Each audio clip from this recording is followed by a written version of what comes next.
welcome to our first episode of Living with the Rocks.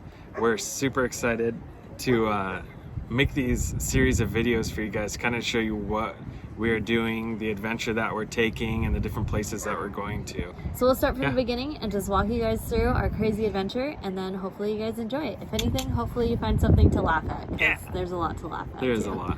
We break a lot of stuff too. It's awesome. What have we broke? Come and fly away with me. Come and fly away with me. Come and fly away with me. Come and fly away with me. Come and fly away with me. Come and fly away with me. Come and fly away with me. Don't you be afraid, everything will change. You and I jumping off the edge. They say dreamers never die, so come and fly, come and fly, come and fly away with me. We're rising, we're falling, we're making through. We're climbing, we're soaring, 1,000 views.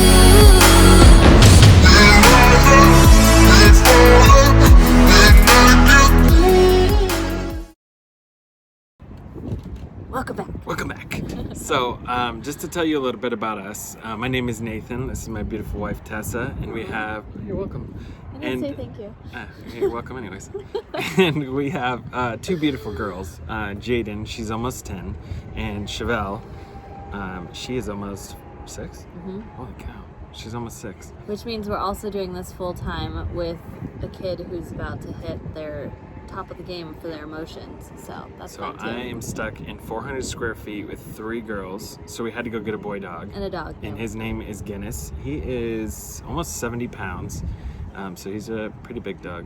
Yeah, so how we got into this and what this is our full-time RVing life, is we, well, it started with Marie Kondo's show, and we tried to do a minimalist challenge. And so the one that I found is you get rid of 1 thing the first day, 2 things the second day, 4 things the third day, 8 things the 4th day, and just keep doubling it every single day. So at the end of it, I forget the exact amount, but it's like 400 and something crazy items that you get rid of. So we decided we had so much stuff. I was going to do it, Nathan was going to do it, and each of our kids were going to do it.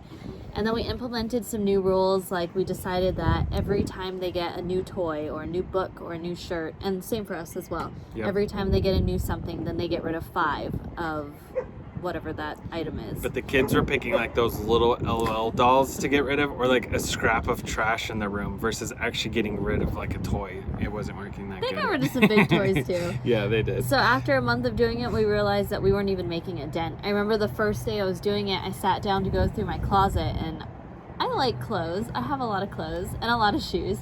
And I sat down and I went through all of my tank tops that I decided I didn't need anymore, and I counted them, and there was 96 tank tops, not touching any other type of shirt or any other piece of clothing.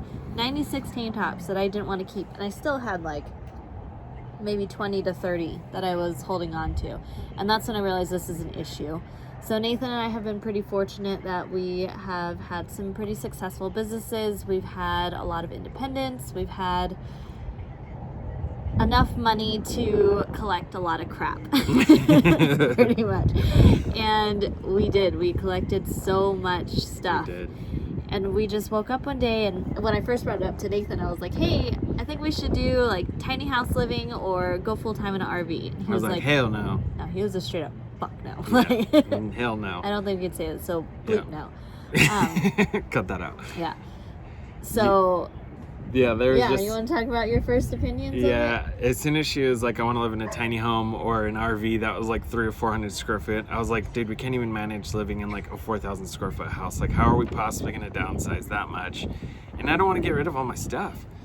And I didn't think I really had that much stuff. And actually, when we started moving in is when I realized that I had way more clothes than what I even needed. Like, I only wear like 5 or 6 outfits, but yet I have this huge closet full of clothes that I never wear or don't even fit me anymore. So once we started like really like trying to downsize and get rid of stuff, then I started like leaning more towards the idea of, okay, I need to get rid of stuff and let's enjoy nature and travel places versus just collecting things.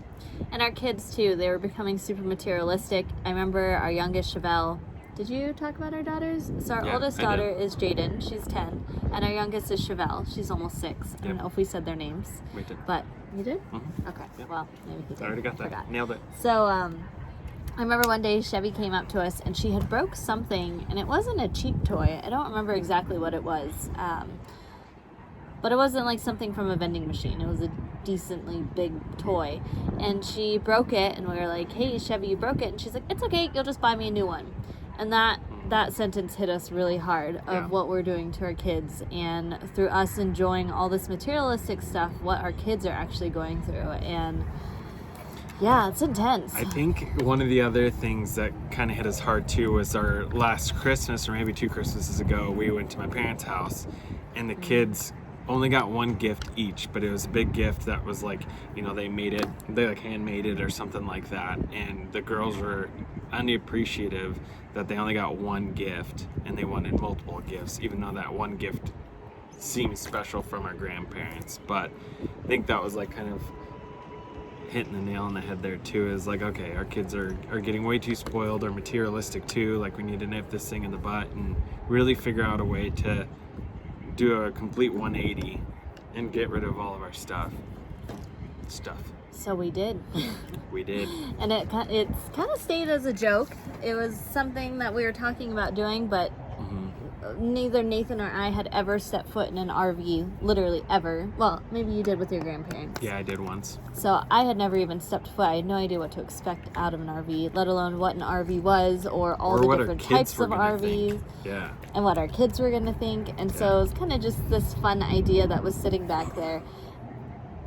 And then the universe wanted us to do it. And I don't know how it happened so quickly, but it did. Within a few months, we were taking it seriously. We went out and bought our first RV.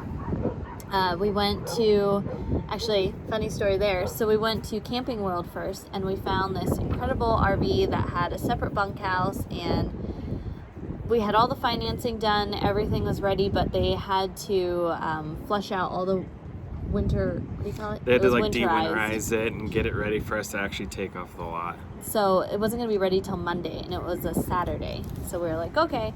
So I went home, and I started actually researching people that are living full-time, and I found 3 separate videos from 3 different people, and was looking at top mistakes that brand new RV owners make. And one of the top mistakes in every single one of them was buying from Camping World. Yep. So I don't know if that's true, because we never did, but it scared us enough to back out of it and decide we wanted to find a local company. They said it was going to take like 2 days for us to get the RV back, and we didn't want to wait. We're very impatient people, like especially this one. So like if she's like, I want something, we get it now. Like, I don't know. But while we were there sitting at the table and they were telling us like we were going to have to wait a couple of days to be able to get it back, this older gentleman walked by, and he had stapled to his back on his t-shirt a sign that said, I don't remember exactly what it said, but it said like, I had the worst experience with Camping World. Oh no, and, he had like, a shirt, he had a sign on the front that said, ask me about my back. Oh And yeah. then Yep. And everyone then he just kind of like looked at him, he turned around. and he turned around and he like pointed to his back, and it was like, I had the worst experience or something with Camping World. And all of a sudden all the sales managers and everybody like ran over and like kind of pushed him to the side and was like, get out of here, like you're ruining our sale. This So was an old guy. He was Yeah. probably late 80s, early 90s, so yeah. just watching him go through that should have been a red flag on itself. So Yeah. we backed out of it from there. Oh, those are so cool. Those are really cool. They're like electronic scooters or something. Wow. But we ended Well, up very nice. leaving Camping World, and that's when I think you started really looking at like all the reviews of Camping World and things like that, and you know, it just wasn't, there wasn't a lot of positive things said about Camping World. So we went to another place called Trailer Source, and the people there were just phenomenal, like above and beyond. Like, we won't ever let you miss a camping trip, pretty much. They're like, no matter what happens, like if you say you're leaving today at 5, we'll get the trailer ready for you. And that's pretty much what happened. Is So the part of it that really matters is you can get your RV serviced anywhere, but typically where you buy it from, they will expedite their customers first. So if you Exactly. buy it from Camping World, they're going to make sure that Camping World customers are taken care of before other customers. And so we really wanted to make sure. We had read all these things where something broke after having their RV for a couple of months, and so they took it in and were stuck in a hotel. we're stuck in an Airbnb for a couple months. So we really didn't want that experience to happen. So we decided to go local, and it was a really beautiful process. We loved our sales rep. He was so incredible, and they really stuck true to anytime anything little went wrong, they were sure to get it fixed up and back to us as quickly as possible. So it was really cool. They were really awesome. Anyways, so Trailer Source. Yep. So it was our friend's birthday, and she wanted to go camping for her birthday. So we got the great idea that we should get our RV before we go on this camping trip so that we could go camping in our RV instead. Yeah. So we literally were rushing within a 4-hour process to find which RV we wanted, get it picked up, and get it moved on the road. Actually, no, we went in a couple days before, but we knew we wanted it the next day. So they were going to rush everything by like 3 o'clock so we could go on this camping trip. So we did that. It was still, I think it was still wintertime too, because it was super cold. No, yeah, your birthday's June 25th. Oh, maybe not. Dead of winter. Yeah. Dead of I summer. don't know. Dead of summer, yeah. But it was Colorado, so it could have been cold. But we took this RV, and we had I think we did like a 30-minute tour of it, and usually sometimes it takes like 2 hours to tour these RVs. Wait, hold on. So back up. Oh. So I have a new F-150, and Nathan has a little Evo. So it was definitely had to be something within our parameters that I could pull with my truck. So that definitely limited us a lot on what we were able to look at. An F-150 motor without having the EcoBoost can't pull very much. Yeah, it had like the lowest, I think it had the lowest grade axle on it, so it was 8,500, and the trailer that we were getting was like what we thought the best for what weight we could go at, and I think it was about 68 or 7,000 pound trailer. Right, which is pretty light. But that's with nothing in it. That's completely dry weight. So once you add in like clothes and food and water and everything else that you need inside of your RV, you know, the weight goes up 1,000 pounds or 1,500 pounds or, you know, whatever. So we were like maxing out this truck with its towing capacity. But we got there, we were like, we want to go camping, like we want to take this thing now, like give us the fastest tour possible. So we're like, Tessa's going around like videotaping as the guy's talking, and I'm like trying to like, yeah, okay, I got this, yeah, I understand that, that's easy. And keep in mind, we've both never been in an RV, so we're like, yeah, this is fine. It's got air conditioner, there's like, plugs, it's just a house, but on wheels. Push a button and then you're good to go.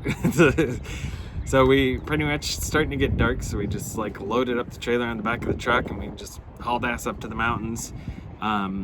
And not being prepared with like leveling blocks, or we only had 2 chocks, and like we didn't have all the right hoses to be like out in the cold at night in Colorado camping with water hoses. And we pretty much get up to this mountain, and we had booked the campsite without ever being up there, so we had no idea like what it looked like.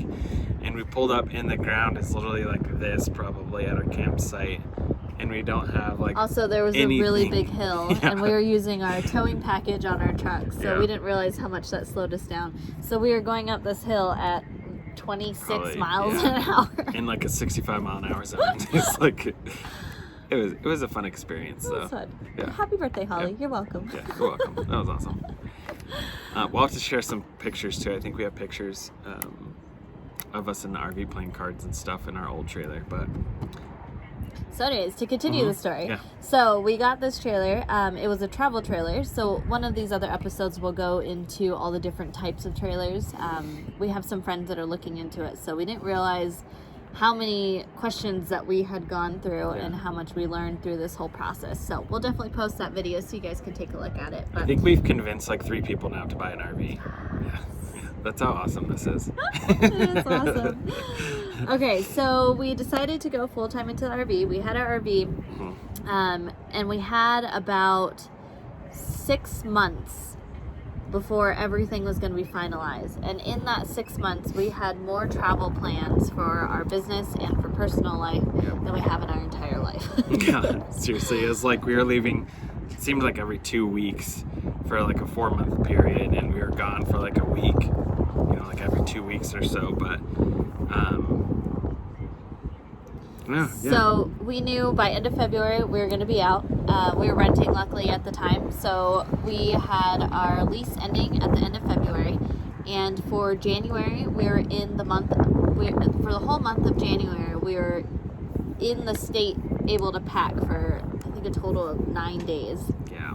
And then in February one of my best friends was getting married down in New Orleans for Mardi Gras, and so we had to be there by 2/22, so February 22nd. So it cut our month even shorter then. And on top of that, I was out of town for all of it except for 2 days. So, and Nathan was out of town for all of it. No, you were gone for most of it as well. Yeah.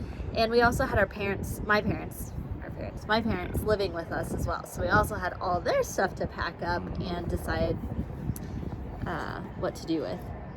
So that was really fun. So somehow we did it. We came home from a trip. I don't even remember where we were. And we had California. California? Yeah, we were in California. Yep. And we had 6 days to be completely out of our house, and not only everything in the RV, we had to have it all settled because we were driving from Colorado to Louisiana, which was a 22-hour drive. So we had to have everything secure and like ready to go on a long drive as well. Yeah. And we did it, which was incredible. Well, for the most part, we did it. We had a little bit of stuff left over in the house. That way, when we came back, that we could still stay there and clean and do things like that. But pretty much all the stuff we wanted to keep, or we thought we wanted to keep at that time, was in the RV. And that was our first trip, was going down to Louisiana. And it was fun. We got down there. It's kind of crazy. The trailer, as we were going down there, it felt like it was pretty heavy because with all of our stuff in it. And you know, as we were like driving down the highway, you know, I noticed like almost instantly that we were getting passed by like semi trucks. And as we'd get passed by semi trucks, you know, it'd kind of like suck us in and then it'd push us out. So we were just like swaying the whole time going down the highway. And I was like, this must just be normal. Like, we have sway bars on the back. Like, it's taken like most of the absorption from the wind and stuff, but like it just seemed weird. So a travel trailer means it's a bumper pull. So here's the hitch for my truck, and then it's hitched onto the RV, and the RV is pulled through the hitch. Exactly. Pretty much is what that means. Yep. So yeah, it was pretty scary. We were driving, and it was us, and we had our other two friends with us, her and her husband, and our youngest daughter, Chevelle. And yeah, we did it. We drove down. We stopped in Walmart and boondocked for like 4 hours. This guy drove like a champ, and then we ended up getting there, had an incredible time, went to a beautiful wedding, was with the most incredible people. It was amazing. It was awesome. It was a really good time. This is where we messed up, and we got into the whole rushing thing again, which is really a good lesson that we need to learn to slow down. So we had everything set, and we were set to be back home at 4:30 in the afternoon, and we had a flight leaving about 15 minutes from our house at 6:30. So it gave us a 2-hour window to get our friends home, to get our youngest daughter to our grandparents' house, to her grandparents' house. And yeah, it just didn't give us any time, wiggle room. We like had to get there. Yeah. We thought we had it though. As fast as we got down there, we're like, okay, we can just do the same thing coming back. But we kind of ran into some weather in Texas, and it ended up getting super windy. So you drove what? 18 hours? I think I drove like 18 hours. I think did we take a break? Yeah, we took a break. Yeah, We we stopped took at a break. Walmart again. Yep, we stopped at Walmart. 4 hours. Slept for like 4 or 5 hours because we couldn't sleep for that long because we had to be back to make our flight. And so I drove all the way to, I think like an hour north of Amarillo. And then we all stopped. We were in Dalehart, Texas. Yeah, don't drive through Dalehart. Oh, no, they were so sweet. No, they were sweet. Just don't drive through there. But we stopped off to get some early breakfast, I think, in Dalehart. And I was super tired, and I was like, I need like a 2-hour power nap or so until I can drive again after just eating. I was like comatose, or what is it? Food-a-toast or something? Food coma. Yeah. I was like, I got this. Yeah. I mean, it's just like driving my truck. I had drove it outside of our warehouse, up and down the block. She did really good. Yeah. So I was like, I got this. You can take a nap. I'll go ahead and drive. And I kind of said it like kidding, and then he was like, yeah, I really need to take a nap. So I'm going to pull over and we'll switch spots. I was like, oh. I'm a female and an Asian driver. I already hate driving as is. I plan my whole life around not having to drive just a normal car.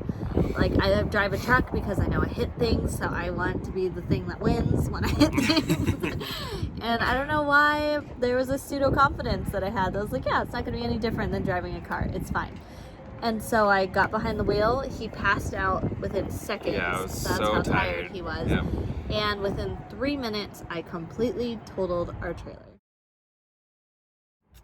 She did. I did. Yep. So, what had happened is I'd put my jacket over my head, and I told her right before we left, I said, it's windy. If the trailer starts You to did not sway, say that. no matter what, You didn't don't say hit that. the brakes. You didn't say that.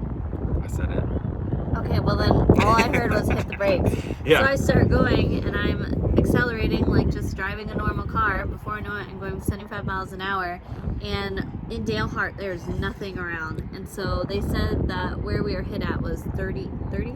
I think it was like 34 mile per hour winds. It's like 34. constant. It's like 20 to like 40 mile per hour winds all through Dalehart all the time. It's like the windy So area. sometimes it gets up to 80 and semis Yeah. just topple over. Yeah. But so, however windy it was, 30 to 40 mile per hour wind, which they say is like 3,000 to 4,000 pounds of extra pressure going onto the side of the RV.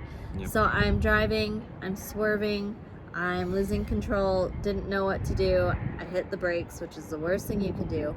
But the incredible part was someone upstairs was definitely looking out for us because there was 2 huge electrical poles and I went right in the middle of it. So Yeah. where energy goes, no, where focus goes, energy flows. So we flowed right into the middle Yeah. of the 2 poles. Pretty crazy how we landed. Our trailer should have toppled and rolled multiple times, but it kind of got stuck on the back of the truck. So like I Kinda said, like we'll put some pyramided. pictures. But yeah, I had my jacket over my head and everyone was like, oh my God. And so I pulled it off and I looked, and as I looked over at Tessa, who was trying to like, control the truck, the trailer was pretty much just turning on the trailer. I could see through the driver's side window when I was looking over at her. And I was like, oh my God. And so I jumped up, and then I think I might have yanked on the wheel or something. He did. I'm pretty sure that's why we wrecked, because I think he overcorrected. No, I didn't. The trailer was already on the side of the truck. It didn't No, really matter. it We was were on we the were side going of it. down It was anyway. behind us. No, it wasn't. Anyways, Tomato, it tomato. swung all the way back around and smashed into the side of the truck so hard that it pretty much bent the whole frame, like completely in. And then as it hit the side of the truck, everything from like our bedroom in the front of the trailer all the way up to pretty much the kitchen was just like crushed in. Like the ceiling inside of the RV was like cracked and broken. Like pretty much the whole thing was just totaled out. Also just thought of, we forgot to mention, like we'd said so many times, we'd never stepped foot in an RV. We broke it twice. That, thank God, Oh, we the did, warranty saved us. Yeah. Silly things that we didn't know you couldn't do, but So that one was my fault too. We there's no faults. We're there's no learning. fault. Yeah, whatever. We just break stuff. Yeah, it's fine. But Oh, that's what you meant. yeah, that's what I meant. We break stuff. So we had the trailer behind our warehouse, and we were using it on and off, going camping and testing it out, figuring things out, and breaking stuff. But I left the hose or the faucet open once I drained all the water out of the system, thinking that that would kind of help with it not freezing if it snowed or got really cold. And we had an outdoor kitchen, and I had left that faucet on, and we went to a new campsite at a KOA, and we hooked up all the water. You know, I made sure everything got flushed out, all the air got flushed out, and I was like, man, it really sounds like there's more water running through the trailer when everything's off. So I ended up going out and looking, and I was like, what the hell? Well, first, let me back up. Our trailer had constantly been leaking water from somewhere underneath it, and I don't know where it was. I ended up taking it like 2 or 3 times, and then they ended up figuring out it was the water heater, and like a plug was messed up or something, and they were able to fix it.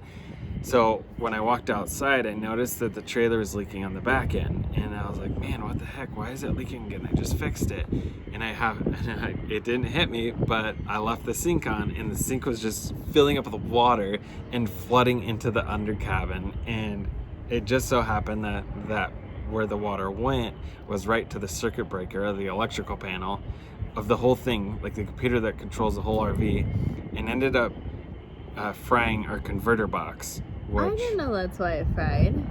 Yeah. I was wondering why you're telling this story. Yeah. That's why it fried. Oh my Yeah. gosh. So it pretty much, there's flooring underneath where the kitchen is outside, and it flooded underneath the wall, and it ended up getting to the converter box and frying the converter box. So that night, our batteries died, and the converter box wasn't pulling any electricity in. And Funny, so, this is the first time this is coming out. No idea. yeah. So, yeah, pretty much that night was super cold. It was probably like 20 degrees, and it was windy, and it was insanely cold, and we had no power, so we had no heat. The lights eventually went out. And we also left our house thinking we have the RV, we don't need extra blankets Right. or anything, or long clothes, we'll just be inside. Yeah, because we had stayed in it like 3 or 4 times, and we never had a problem, so we're like, oh, we don't need tons of blankets and jackets and stuff. But the trailer pretty much ended up dying that night, and when it died, the only thing that stayed active or charged was our freaking carbon monoxide detector. So and that the TV. We had the TV. We had the TV? Yeah. We had the TV for a little bit. No, we had the TV the whole time. Really? Because the TV pulled power from the thing, and it didn't go through the converter box. Exactly, yeah. Anyways, the alarm went off all night long until finally, like 4 hours later, I was super pissed, got up and unscrewed it and just pulled the whole thing out of the wall. But yeah, we woke up the next morning and we had to get it jumped to be able to like turn on to like put in all the slides, and it was just a disaster. But luckily, Trailer Source, everything was covered under the warranty, so we were able to take it back over there, and the guys were able to get it pretty much fixed up and the whole converter box replaced before we went full time in it. Luckily, we made these mistakes before. So we figured out how to mess up pretty did. good with our first one. Couple times. I think that the universe knew that that wasn't the trailer that was meant to be with us, and so it provided a perfect opportunity to get rid of it. But since they did end up fixing my truck, and so it wasn't totaled out, and so it's a new truck, so we didn't have, we have his little car and It's the not truck. a little car. It's not It like is a a Mini little car. Cooper. It's a normal car. I drive a saying a truck little and car. he drives a little Yeah, I racer. drive a little car. It's awesome. It's a little car. I Thanks. just said Too little car. fast, too furious over here. I am Paul Walker Jr. Aw. You're welcome. Anyways, so we decided that we didn't want to be capped by our truck on the next one that we chose, and we really wanted to choose one now that we knew more about RVs a little bit and we knew what not to look for, and we knew the things that were really important to us in it. So we decided, and that one was what, 33 feet, 32 feet, It's 32 foot. Yeah. 30. So we had a 32-foot travel trailer, which is pretty And small. I think it was, I want to say it was like 10 foot tall. Can you say feet? It's weird when you say Foot? foot. 10 foot tall? 10 feet feet? tall? Yeah, whatever. 10 feet. Man, I'll have to look that up. I don't remember how tall that one was. But yeah, one of the things that I think that I really wanted when I started looking at new trailers is we were looking at a fifth wheel. And the fifth wheel is where you have the overhang part that goes over the bed of the truck, and it secures into the middle of the bed of your truck. So what I really wanted was the headspace inside of the RV. You know, the last RV that we were in, I probably had maybe like an extra foot above my head, maybe a foot and a half of space. And I was like, man, I really want like extra headroom inside of this RV. Which I'm short, so that Yeah. never was a thing to me. Yeah. But I knew that I wanted to have a separate bunkhouse for the kids. So the one that we originally bought had two queenish size bunk beds, or no, sorry, full size bunk beds, and it just had little curtains that they were able to pull over, and that was their like sacred space that they could go on. So we didn't I wanted to have a door that could shut, that they could be on their side, and a door that we could shut and be on our side. Yeah. With their own bathroom too. Well, whatever. That was so it. that was like the another big thing. We wanted a bunkhouse and we wanted more headspace, apparently. So we went and we decided that we were going to take a chance and just pick up a truck for cash and see how it did for us. And so Yeah. we Well, bought. we kind of were looking at fifth wheels and how heavy they were. And they're way And heavier. they're way heavier than just a travel trailer. My truck would die. Yeah. The one that we have right now is 12,000 pounds, and that's without any of our stuff or water or anything inside of it. So we needed something that was going to really pull the trailer that we wanted, and so we knew we needed a bigger truck. So we decided to go with the F350. It's an older one, but it's a good one. She's so good. She's a good one. She's really good to us. I think we had to drop like $4,000 extra into it, but it was basic stuff. Like we did the rear differential, and then we did all new brakes, calipers, rotors, because we knew we were going to be pulling, you know, this 13,000 pound trailer, 14,000 pound trailer, so we wanted to make sure we could stop it. And we've done how many miles on this trip, do you think? Oh, God, I know. I don't know either. Probably like 2,000, maybe 3,000 miles. Let's say a couple thousand. A couple thousand miles. So, yeah, that's pretty much where we're at now. Now we have an older, but she's really good to us, dually truck. Chevy and Jaden wanted to name her Roxy. Yeah. No, Roxanne. No, Roxy. Roxy? Yep. Who's Roxy. Roxy is her No, name. Roxanne. Roxanne. She's a brown thunder over there. I'll show you. She is brown. It's like brown, but like really purple in the sunlight. Yeah. So that's interesting. Kind of got sketched out when we bought it because the title said it was brown, and I was like, this thing looks purple, and it's got like red liner. No, we said it was brown. Did we say that? We don't know what. We No, don't it's care. brown. Yeah, but when I we. don't know. Anyways, Whatever. we call it brown. It's kind of purplish brown, but Yeah. whatever. She's amazing. It's a dually though, so that's even more like the wider base to help support the trailer. And she's powerful. And she's a monster. a good motor. Yep. I think she pulls just 15.5, I think is what it pulls. That's another thing we found out. It is really hard to find out exactly how much your truck pulls. There's so many different especially with the things. new trucks. Yep. Yeah, there's so many different factors that go into it. We took it into Ford, and they had a hard time telling us exactly. They gave us a range from I think like 15 to 21,000. So we're like, well, that's like Yeah. Okay, comfortably cool. pulling, or we can go heavier. Yeah. So. But with Tessa's truck, it was a brand new F-150, and it was the XLT. And when we tried to figure out how much it could pull, the guys were all over the place. Don't. I don't.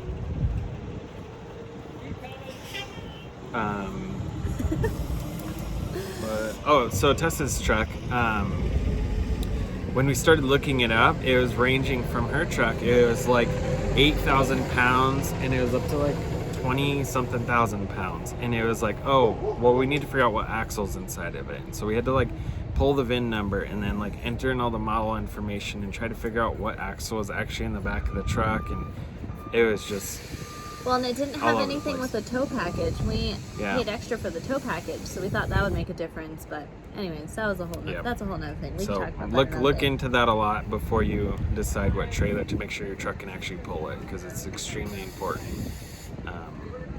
But yeah, So that's who we are. that's who Tessa, Nathan, our two daughters, Jaden and Chevelle.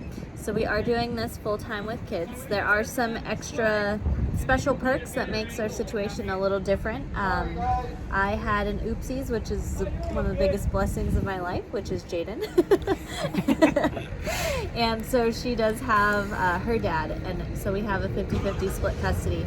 So they don't have the gypsy fluidity like we're looking for in our life, which is great because it gives her more grounded stability as well. And so they're in Colorado. Our home base is in Colorado. And so we're still figuring that out as we go through it.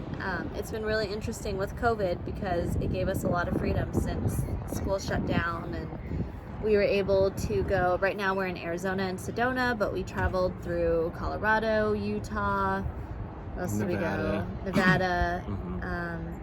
that's kind of where we got stopped though. Is it's kind of a blessing that COVID happened and that we could travel with the kids, and because they don't have school anymore. But a lot of things are also closed, which we were really looking forward to with the kids. Is we're like, yeah, we're gonna go to this place and they have an awesome pool and a hot tub and a park and they're on a river and like all this cool stuff. And then we get there and they're like, oh no, all of it's closed now. Oh, here they come. Yep. So. Oh. Here, so we'll let them introduce themselves. Do you like what Can I you made say for your name? Chevy? You like her outfit? Yeah. So this is Chevelle. We call her Chevy. Can you say hi? She's almost 6. In August, she'll be 6. Trying you to wanna keep come around trying and to keep sit? my head right here because Oh. it's blocking the sun. But And then this is Jaden. This is our eldest. She's almost 10. In about a week and a half, she's going to be double digits. So that's going to be a fun celebration. can you say 2 things that you love about living in an RV? Just a little bit. There's a big trailer pulling in behind us over there. Can you say 2 things that you love about living in the trailer? I love how in an RV we don't have to like take a whole day off just cleaning.